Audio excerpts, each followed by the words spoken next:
freaking first cut. Golly. Welcome to the First Cut Podcast. I'm Rick Gehman, and this is your DFS preview for this week's Memorial, or should I say the Memorial Tournament, which is how it is spelled. Greg DuCharme is here. Hello, Greg. Rick, good evening. Very interesting spelling on the Memorial because we have our all caps, series on the PGA Tour, and the Memorial is actually a lowercase t, which I'm not sure of the reason behind, but it always catches my attention. Yeah, we never really found out about that lowercase t, have we? Nope, and it's not a typo. It's been that way for at least 4 years, probably always. The lowercase t Memorial Tournament presented by Workday. That's the official name. That's the official name. And I'm all for the presented by. We've talked about this many times. Agreed. All for it. All for it as well. This is also a special Monday because we are getting the final U.S. Open qualifiers right now. I mean, these sites are getting close to finishing. It's the longest day in golf, 36 holes between you and the U.S. Open. So a lot of these venues are like 60 guys for 6 spots or something of that nature. And we are coming down the home stretch here, Greg.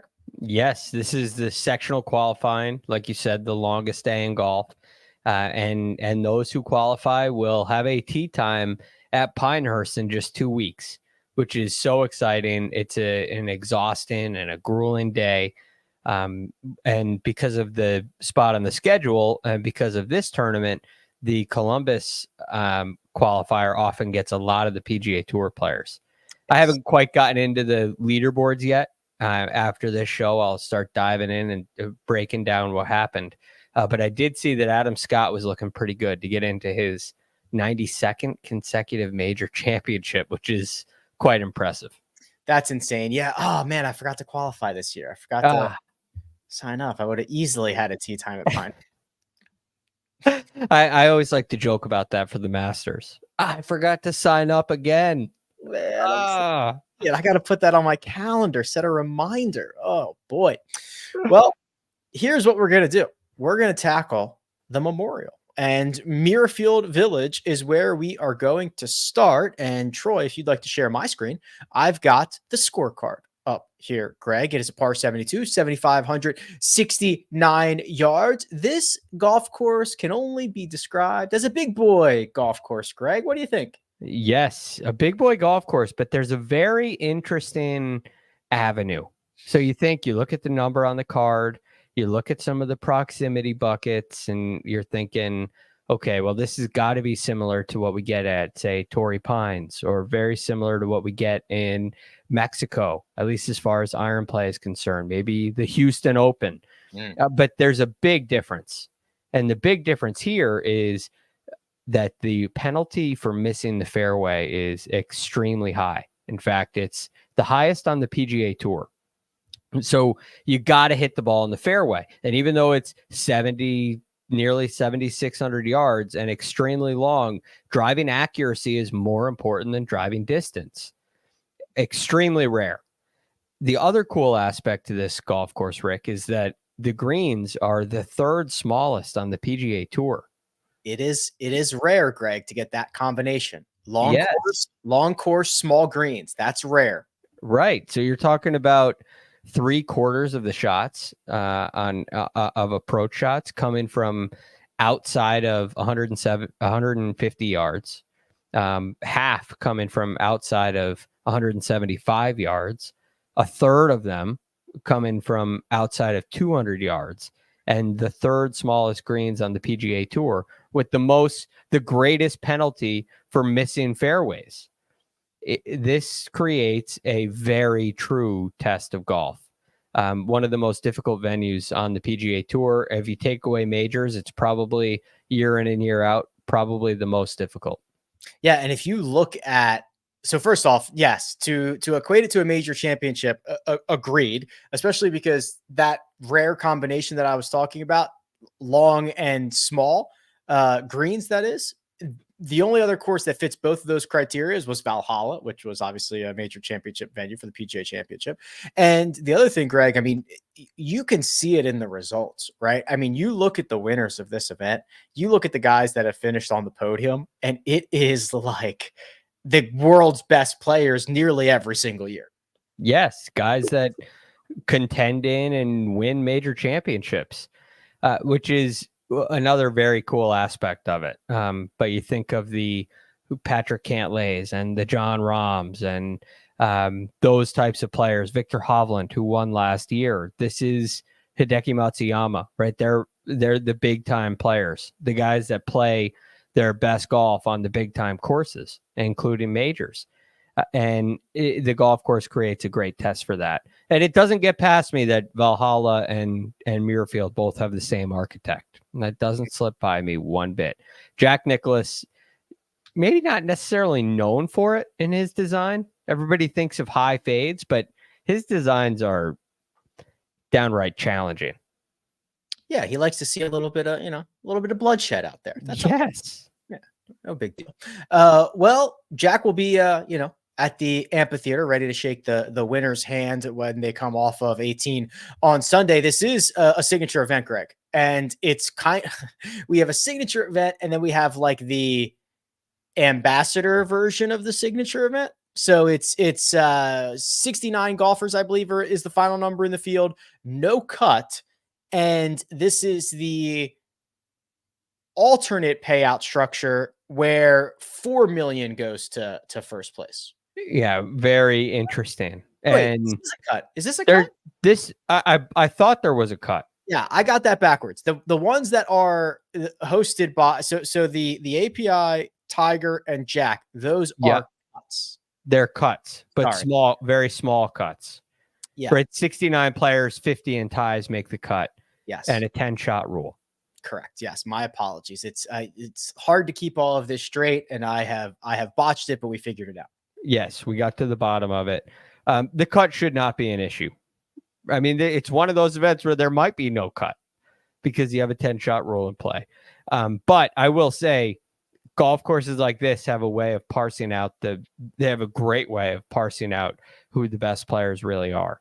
And so I wouldn't be surprised to see some separation between the top end of the leaderboard and the bottom end of the leaderboard, like we often see at Augusta National.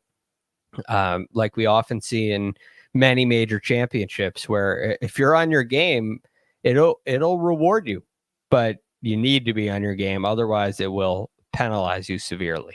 Yeah. Do not envy these guys that have to play this golf course for money, because that could go sideways. Okay. Yeah.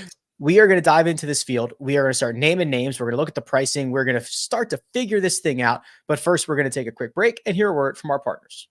We need your sports news anywhere. We've got breaking news to bring you. Then get your sports anytime you want them. Big trade news overnight to discuss. Because we know you need sports all the time. A lot of movement in the rankings this week. A legend adds to their legacy. We're bringing you that breaking news right here on HQ. CBS Sports HQ, anywhere, anytime, all the time. And we're back, and this is my website, Greg, at rickrungood.com. This is the cheat sheet, and we're going to go through this tier by tier here. We're going to start at the top. There are 4 golfers over $10,000. Scotty Scheffler leads the way. It's the most expensive again, $12,500. Rory McIlroy right behind, $11,100. Xander Schauffele, fresh off his PGA Championship victory, is $10,900, and our defending champion, Victor Hovland, is $10,200. These are the blue chips. These are the gems. How do we want to invest in these gems? Well, I do think there's a gem that stands out amongst the rest. And I don't see, I mean, it's a shame in a way. I love this range.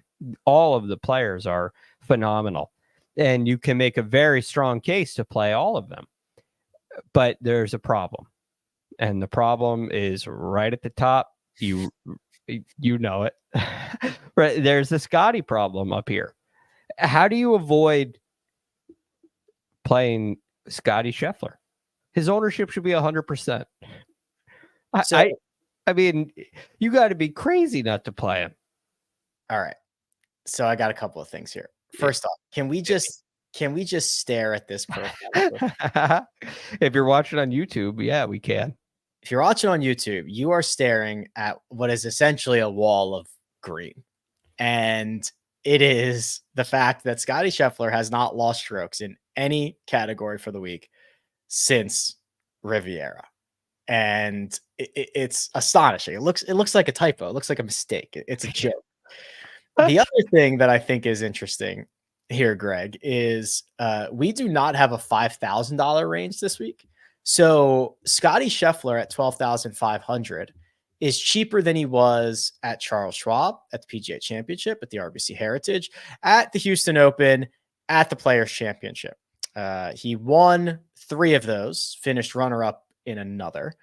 The other thing is, when you start trying to consider predictability, a golf course that is over the years heavily favored tee to green play, and also now has one of the smaller fields with a near guaranteed cut. It just like,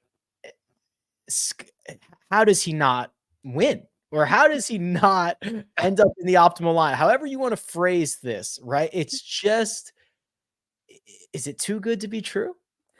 Well, when's the last time he was not in the optimal lineup? Was the PGA Championship? He probably wasn't. He probably wasn't, but it was probably close. And he got arrested that week. He went to jail before his Friday tee time. Yeah. Booked. Yellow jumpsuit, mugshot. Before a morning tee time. Yeah. It wasn't even an afternoon tee time.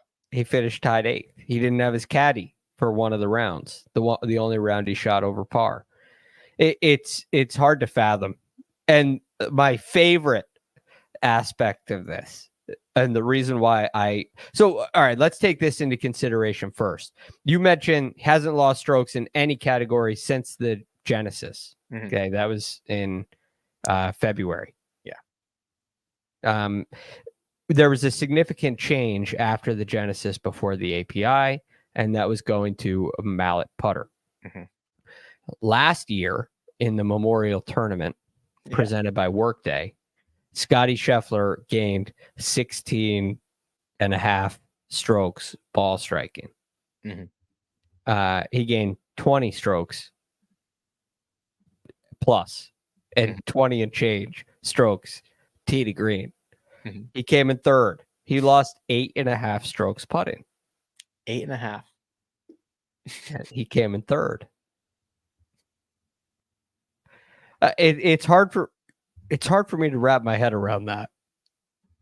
So what you're getting at is the guy who shredded this golf course last year, lapping the field from tee to green and having probably his worst putting performance, second worst putting performance ever, and still finished 3rd, can putt now. That's what I'm saying. Rick, I mean, I don't even know how to look this up in your database. Has anybody ever gained 20 strokes tee to green? I'll check right now, but it's going to end up being an absolute top tier. So for a single tournament, a PGA event, which that'll be the most reliable data that we have. Yeah. Anybody not just limited to this field, sorting by strokes gained tee to green. This might take a second. It's going to go through a lot of data. Okay. All right. Well, okay. So here it is. The outlier is that Farmers Insurance Open where the weather came in. Okay. Up all the numbers. So that doesn't like literally like a hurricane rolled through and they played at it. Right. So okay. Throw those out the window. That was when Brandt Snedeker shot like 1 over. Yes. Okay. And he finished like the day before or something. Yes. And then they had to come back out and play in like 60-mile-an-hour winds and torrential downpour. Yeah. So throw those out, but that's technically correct. VJ at the Deutsche Bank in 2004 gained 21 strokes from tee to green. And this is the entire ShotLink era. So VJ number 1, 2004 at the Deutsche Bank. Scottie Scheffler number 2 last year at the Memorial. Okay. Right. So you're throwing out Scott Brown's T49 finish where he gained 24 strokes. That's right. That's right. So that one round, just like every time you search like what's the best or worst, some because those guys who got in on the wrong end of it lost like 30 strokes to so the averages just got thrown. Yeah, they like played crazy. That's fascinating. Days. One was like when Snedeker finished, it was like sunny and beautiful, and then when they had to come back the next day or whatever, it was like 60 winds. You can I remember the shots of like the flag is like bending over at yes at Torrey Pines, mind you. Yes, at Torrey Pines. Oh, that's fascinating. Okay, so it's safe to say it's the second best ball striking performance, TD Green performance ever in the ShotLink era. Yeah. And he came in third. So look, I just think there's so many avenues. I don't know how you don't play him. And that takes Rory McIlroy, who I'm quite pleased with his performances, takes him out. Victor Hovland, to pivot from Scotty Scheffler to Victor Hovland is unbelievable to me. I don't know if you can get both of them in a lineup.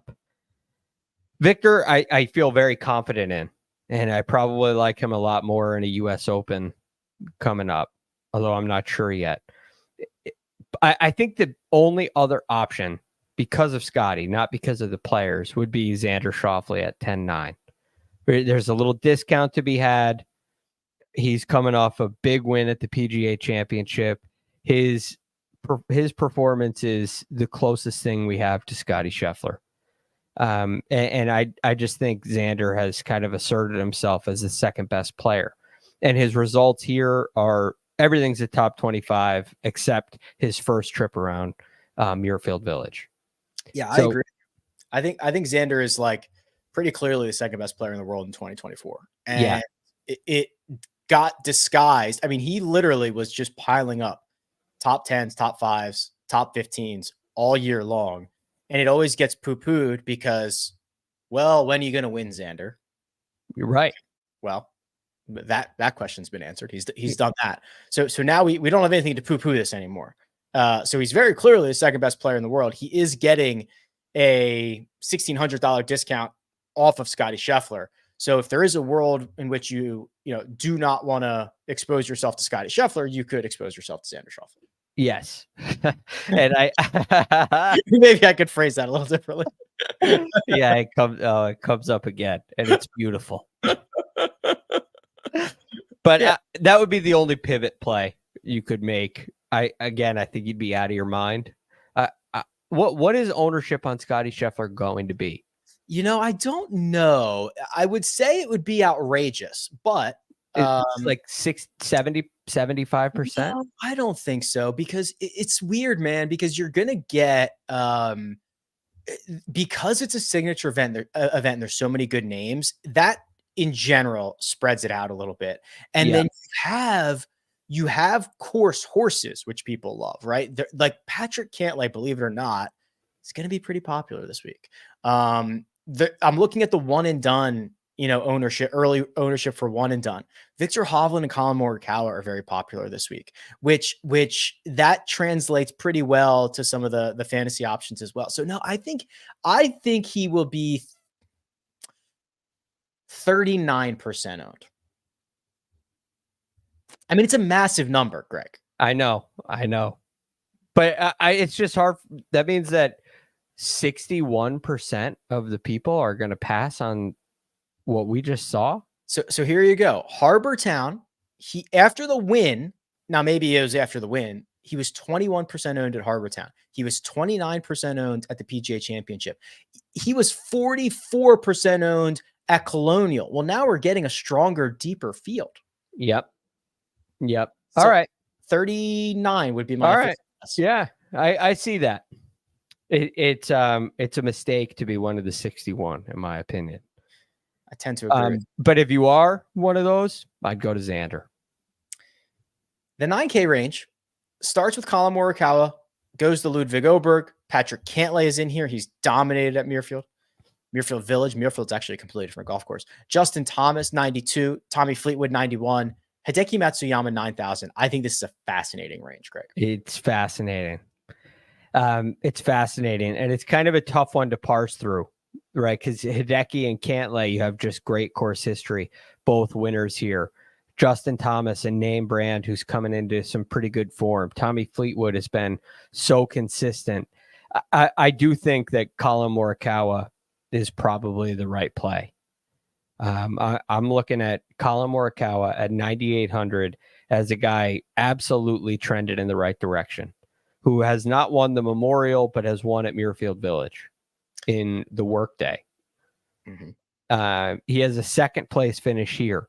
Last year, heading into the final round of the Memorial, he had to withdraw, and he was in like the second to last group. Greg, we can't slip anything past you. You are absolutely correct. So if you are only looking at Colin Morikawa's results for the Memorial, you're missing out on two very critical pieces of information. Right. Because one will say WD for last year, and you will not get his win the week before the Memorial in 2020 at the workday at Muirfield Village. Yes. Now, 2020, you could make the argument that the workday was more similar to a typical Memorial than the actual Memorial that year, the next week, because they redid the golf course after that. And that was the year the golf course was completely baked out. They let the greens go. They ripped it up while there was still play going on. And so the week before at the workday kind of played a little more normal, and Colin Morikawa won, beat Justin Thomas in a playoff. That's right.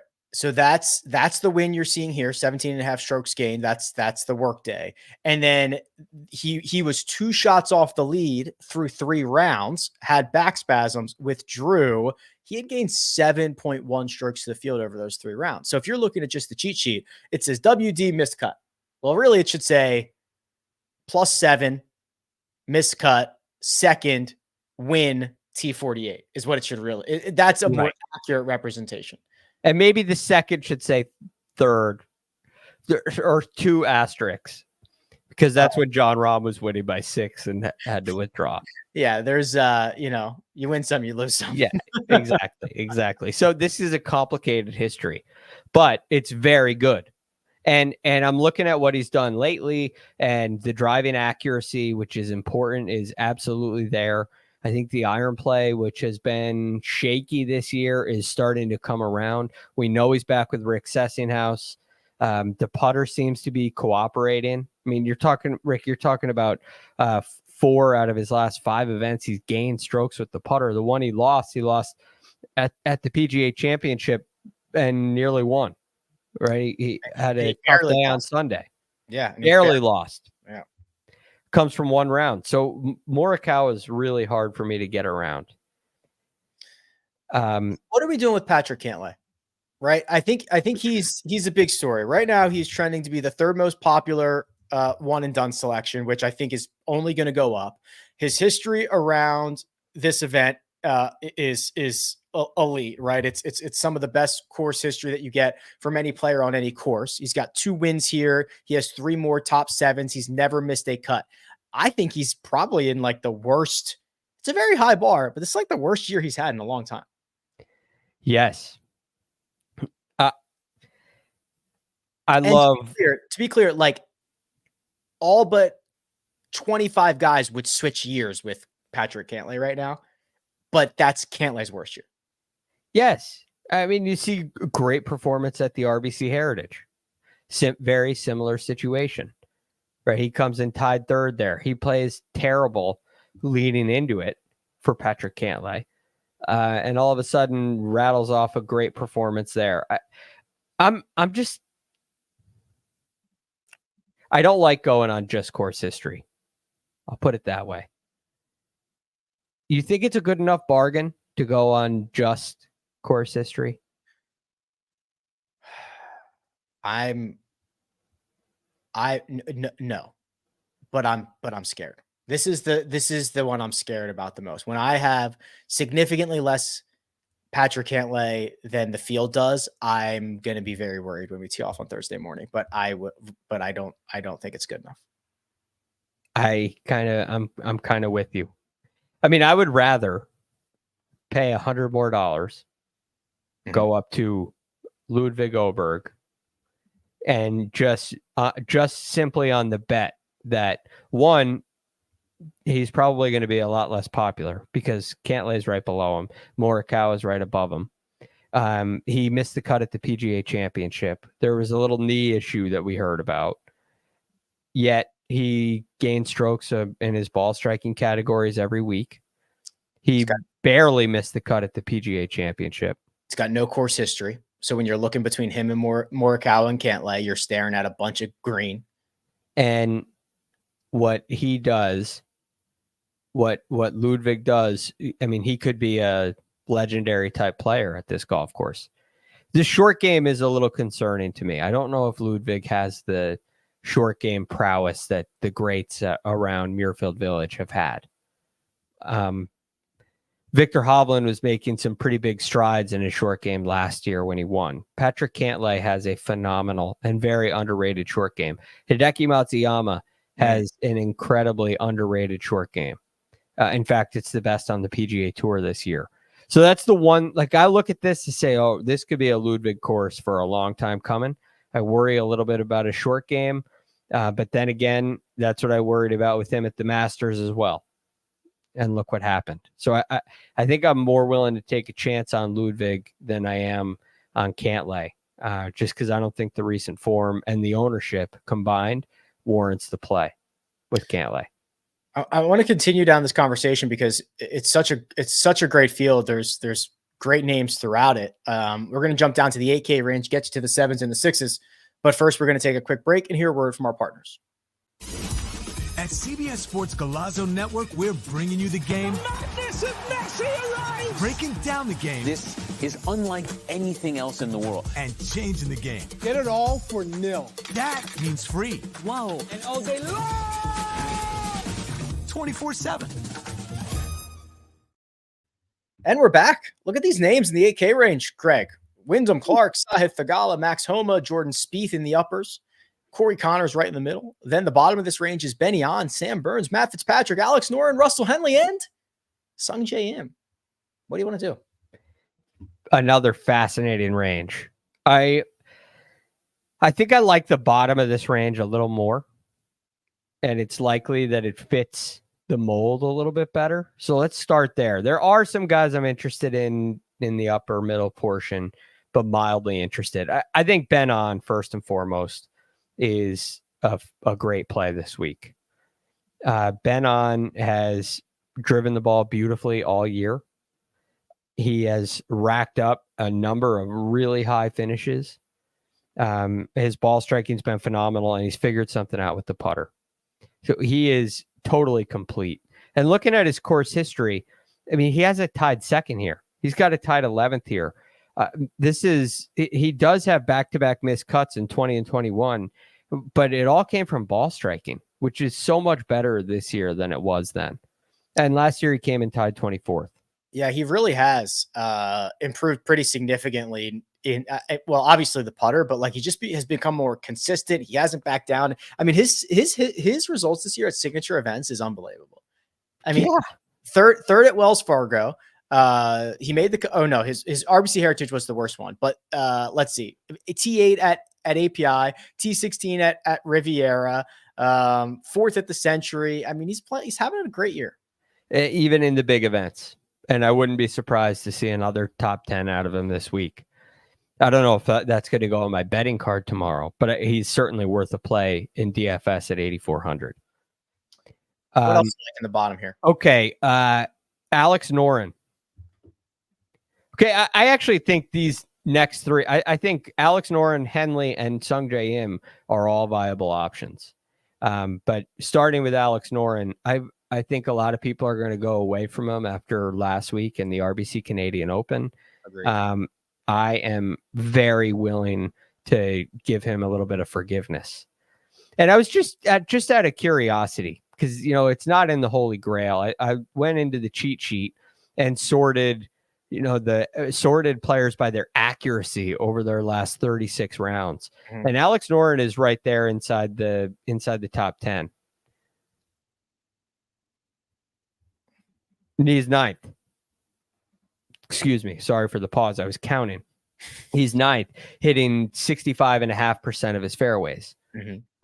So I think that's a really good sign that this is a better course fit for him than you might expect. Also, in the last 36 rounds, he's been gaining strokes on approach, over half a shot, around the green, putting. He's been complete. I think he's worthy of a play. I am interested to see, because this is kind of what happens where guy, starts to quietly go on a really good run, gets louder, gets louder, gets louder. He gets more popular. He gets more popular. He gets to basically his highest ownership of the year, nearly 23% of the Canadian Open, and he misses the cut. And what you normally see is, like you said, they just flock away. It's just, okay, his shiny new object is now dull. I will move on. And okay, 9 of his last 10, 15 of his last 16 have been awesome. Maybe we can forgive him a little bit. The other one that is down here is Russell Henley, which you mentioned, Greg, and he's on my list as well. He hits so many greens. He's very good on greens with small courses with small greens. He has been talk about guys who are quietly having a great year. Bunch of top 15 finishes, a handful of top 5 finishes. Doesn't really matter. I mean, his last three are 23rd at the PGA, 10th at Wells Fargo signature event, and T12 at the RBC Heritage signature event. He's great. Yeah, pretty darn good. Then you add in the success he had at the Arnold Palmer Invitational, right? A long golf course, tied 4th there. Look, this is really impressive, and he gets it done with accuracy. On that same list where I was looking at Alex Noren, he is 6th in this field in driving accuracy over the last 36 rounds. That is a staple of his game, and I think it can be a huge weapon here. He also has played pretty well. He has some really nice finishes here. I mean, he's got 3 top 30 finishes. He's got a T6 all the way back in 2013, but also tied 16th last year. So he has played well here at the Memorial, and I think his game can suit it this week. What about the middle portion or the top portion here? We kind of skipped over that, and there are some bigger names. The names that are, they feel so dangerous, right? Wyndham Clark, Sahith, Max Homa, all off of missed cuts. None of them very accurate off the tee. Jordan Spieth is just a nightmare to invest in, and I have no idea what he's going to do. I mean, how many question marks are at the top of this range? Well, Jordan Spieth has been extremely accurate, and I was kind of excited. I was thinking, as I'm reading about the golf course and studying the golf course, I'm thinking, okay, this could be it. This could legitimately be a Spieth week. But I just look at that second column from the right, which is the most important column on the PGA Tour. Week in and week out. Last week was looking like it was going to be an exception, proved not to be an exception. And his iron play has been terrible. And I can't back that. It's been miserable. He's driving it long, he's driving it straight. He has lost it all on the second shot. The putter's been bad in 3 of his last 4. It's nowhere near the Spieth magic. It's a nightmare right now. It's a nightmare. Now, we talked about this a little bit with Alex Noren. I think Sahith Theegala is a guy that you can go back to. Okay, I know. I'm right there with you. I never get him right either. And he really hurt last week. It hurt. Yeah, he crushed you. But this is exactly when you strike back. This is when you strike back. I mean, look at what he's done at the Memorial before. T32, T5, T58 in his last 3. His short game looks like a glaring weakness right now. I think his short game's pretty darn good. I was going to say, when I see him, his short game looks great. And then when I run the numbers, I'm like, what happened? Yeah, I don't know how to explain it. But I think his short game's pretty darn good. He lost nearly 3 strokes putting last week. The putting was a disaster in round 1. which was the strength. It's the strength of his game. It was the reason why I really liked him. I thought he could get hot with the putter. But for all the same reasons I liked him last week, I like him this week. I think he's okay to go back to. I'd rather go back to him than Wyndham Clark, who just seems to be hitting the ball very poorly. I don't feel that way about the Gala. Max Homa, some serious struggles with his driver, especially. I got to wait and see if he figured that out, because that was a disaster at the Charles Schwab Challenge. Corey Connors, I know you hate it, but he gained almost 7 strokes putting last week. I think the final round was like the best putting performance he's ever had. It gained like 4.5 strokes putting. Rick, I think last week was the best putting tournament of his whole career. Oh, probably. In fact, I could tell you. Yeah, it was. By a pretty significant gap. More than a shot. Yeah. So I'm not saying he's going to replicate that, but if you look at what Corey Connors has done with his ball striking very consistently for a long period of time, all of a sudden we see that little uptick with the putter. And I'd be comfortable playing him. I'd probably rather play Ben On, who's 100 cheaper than him, or Noren or Henley. But I think Corey's a fine option. Let's roll on. The 7K range still packed with big names. Lowry, Tony Finau, Tom Kim at the top. The middle, that's Sepp Straka, Will Zalatoris.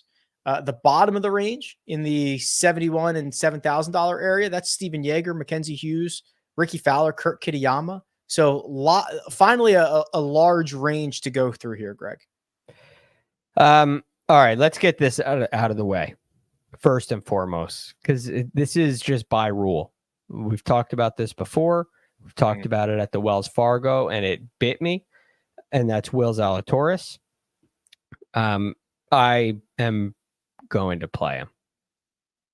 I agree. There's no real... I don't like what I've seen. T44 at the RBC Heritage, miscut at the Zurich, T60 at the Wells Fargo, T43 at the PGA. He broke his putting slump, or at least his putting streak. I don't know if it's going to come back or not. I think by rule you have to play Will Zalatoris. I do. First off, $7,500 is the cheapest he's been. Definitely 100%. It is the cheapest he's been since he's returned from injury, since he took that time off and came back. It's the cheapest he has been.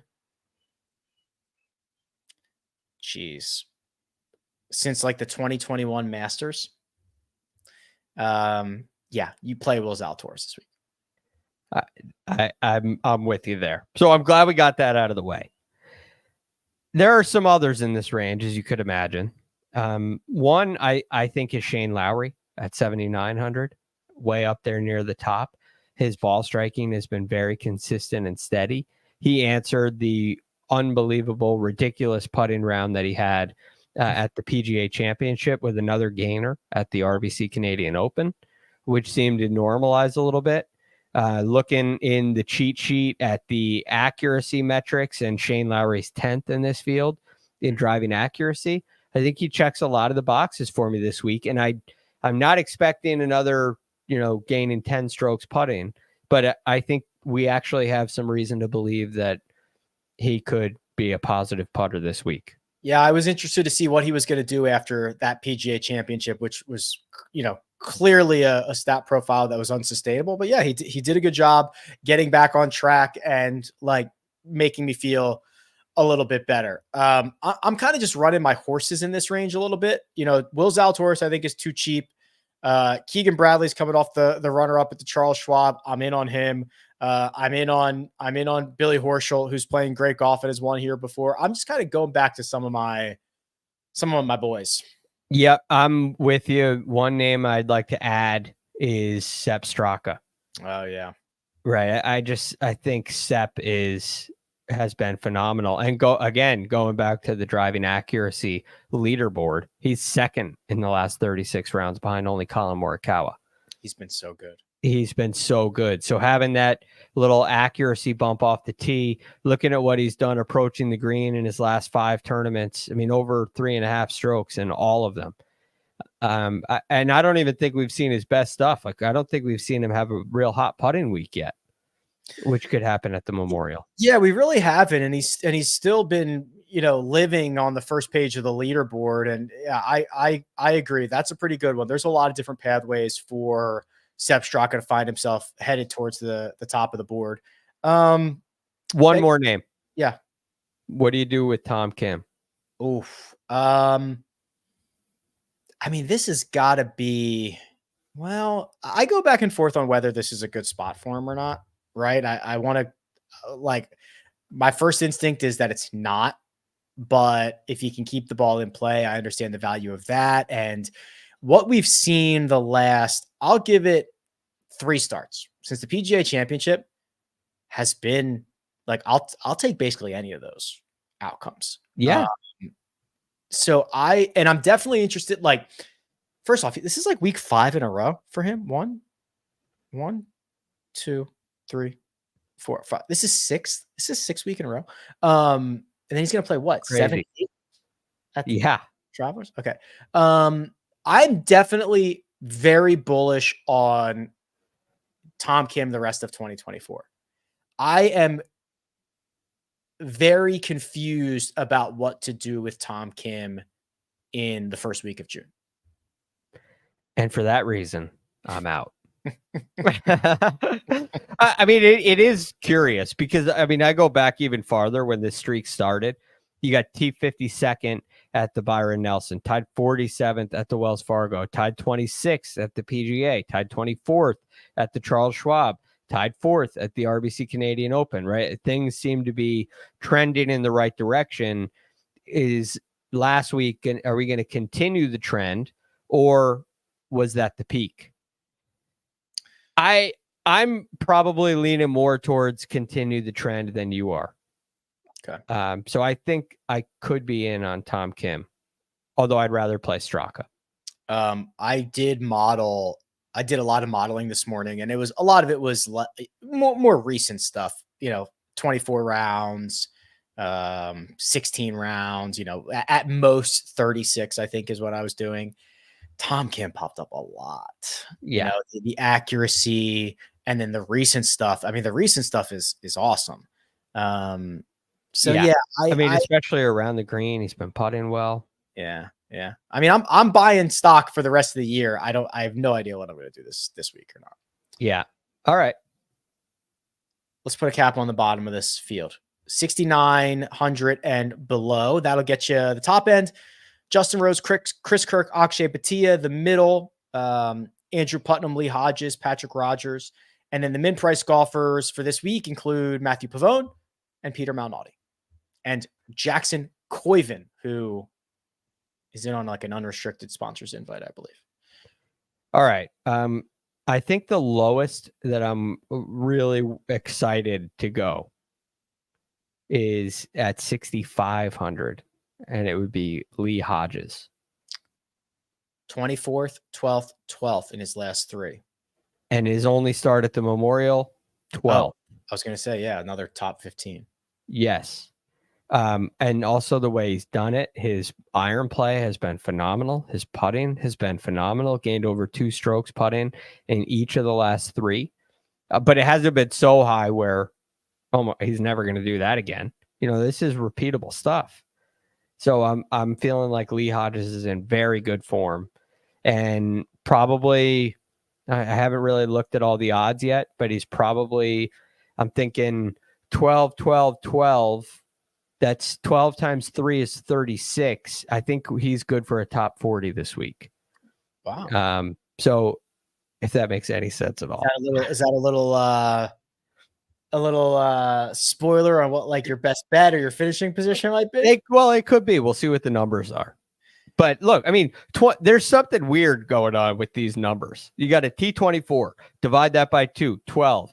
Then tied 12th again. Then 12th last year in this event. What 12s and 24s? What is going on here?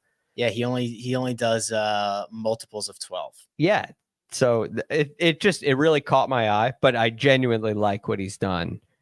Those made up narratives aside, I genuinely like what he's done with this game, and I genuinely like the price.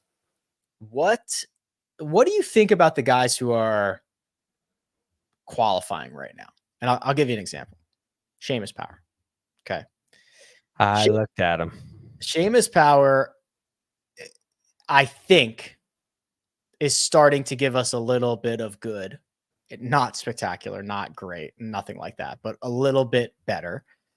And he is, I don't want to jinx him, but he's currently inside the number right now to get to the US Open. So that means a round of probably 64, 69, something like that. I kind of like the competing on a Monday of a tournament week and playing well. That's got to breed some level of confidence. Well, especially if you missed the cut the week before. Yeah. Right. Seamus missed the cut at the RBC Canadian Open, not by much. It was still a pretty decent performance, I'd say, at least approaching the green, which he's been doing pretty well in for a while. I agree with you on Seamus that he's trended in the right direction. I would not be concerned with playing too much golf on Monday. I think he'll be fine for that. No, I think it's like it's not a warm up, but it's like a free space. Like Seamus Power's life is probably not going to change whether he gets into the US Open or not. And if he started 6 over, he probably would have just withdrawn. But so it's like a free space. If you play poorly, it's not a big deal. If you play well, now you get to play in the US Open. You got a little bit of confidence. You're rocking and rolling. Like, I don't know. Yeah, it's a success, right? Successes go a long way. They count. You shouldn't base your whole theory and concept on it because you're talking about guys that aren't in the US Open. But right. Looking at the looking at the 6K range, yeah, so Seamus Power, that's a big win. Chris Gotterup at 6,200, 3-putted. He's on a par 5 on his last hole in a greenside bunker. Par gets him in a playoff. Birdie gets him in, hits it on the green, and 3-putts to miss. Mm-hmm. That is kind of an opposite situation. Especially because, so he goes win at Myrtle Beach, missed the cut at the PGA Championship and did not play well. Missed the cut at Charles Schwab, has a chance to get a win on the sheet, right? And now I feel like the hole's getting a little bit bigger. Yes. And there's also, Chris Gotterup is extremely long. Some of the highest ball speeds on the PGA Tour. And I was looking at this a couple weeks ago because of Tony Finau.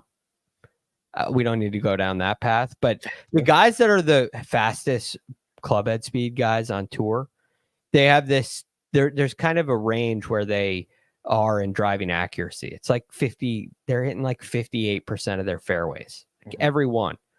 And they're those are the really good players that are the fastest club head speed guys.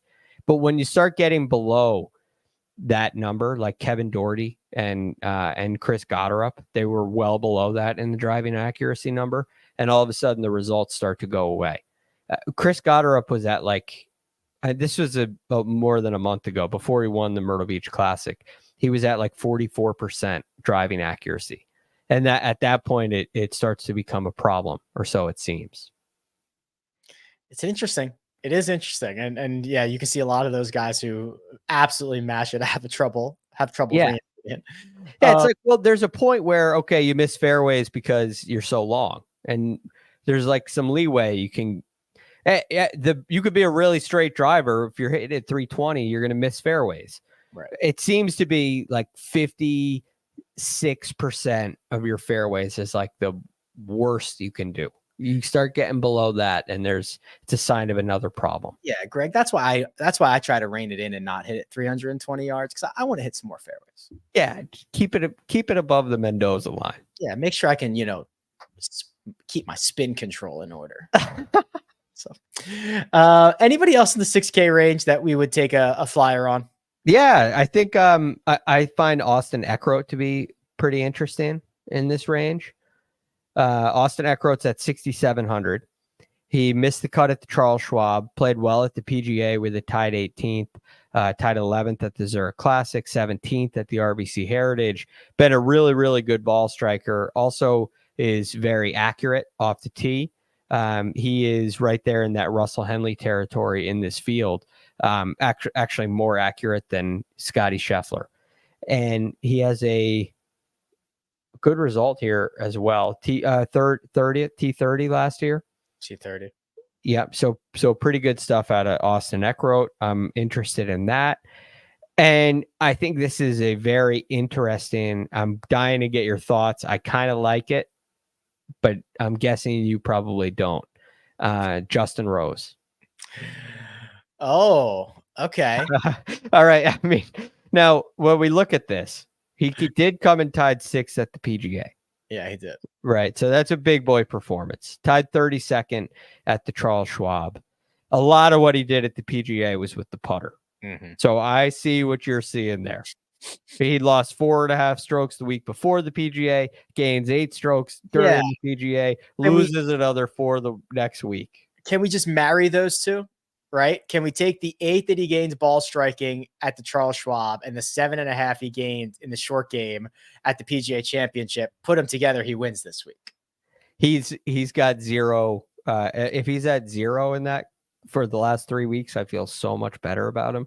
But look at his resume here is incredible. Yeah, he does. So he also showed up. So I did a thing on let me pull up his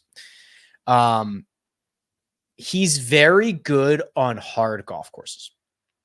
Now, if you don't look at how he does it, because yes, sometimes he'll gain 8.5 strokes putting or whatever, but he is very good over the last couple of years on difficult golf courses. And that is what you see. I mean, he crushes it here. He won in 2010, 13th in 20. I mean, all of this, does it matter that all of this is 2020 and before?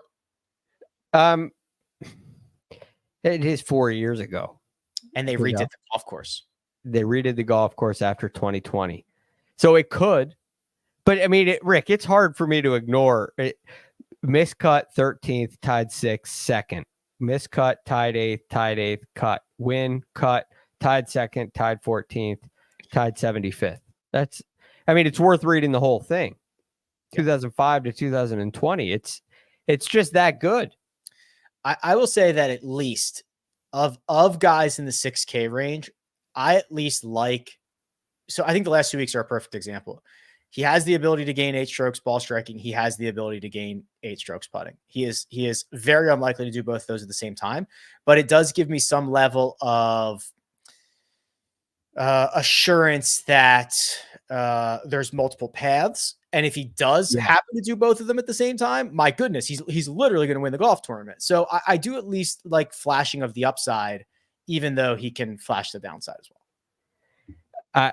I think at 6,900, looking at the rest of the 6K range, it's not a bad play at all. And the lower sevens. I don't love the lower sevens either, which kind of highlights Rosie. So I'm willing to take a chance on it.